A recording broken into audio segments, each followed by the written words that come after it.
നമ്മൾ എത്ര വലിയ നിസ്കാരക്കാരാണെങ്കിലും ശരി, എത്ര വലിയ നോമ്പുകാരാണെങ്കിലും ശരി, ആർക്കാണ് നമ്മുടെ നിസ്കാരം വേണ്ടത്?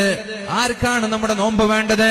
സ്വഭാവം നന്നാക്കാതെ, പെരുമാറ്റം നന്നാക്കാതെ നീ ഇങ്ങനെ സുജൂദിൽ കിടന്നിട്ട് അള്ളാഹുവിന് എന്ത് കിട്ടാനാണ്? നമ്മുടെ നിസ്കാരം കൊണ്ട് അള്ളാഹുവിന് എന്ത് ഉപകാരമാണുള്ളത്? നമ്മൾ നിസ്കരിച്ചത് കൊണ്ട് അള്ളാഹുവിന് എന്ത് കിട്ടാനാണ്? അതുകൊണ്ടാണ് പ്രിയപ്പെട്ടവരെ, അള്ളാഹുവിന്റെ സൃഷ്ടികളോട് മാന്യമായി പെരുമാറണം. അവരെ വെറുപ്പിക്കരുത്, അവരെ ചതിക്കരുത്, അവരെ വേദനിപ്പിക്കരുത് എന്നാണ് നിരന്തരമായി പരിശുദ്ധ ഹബീബും അള്ളാഹും നമ്മോട് ഉണർത്തിക്കൊണ്ടേയിരിക്കുന്നത്.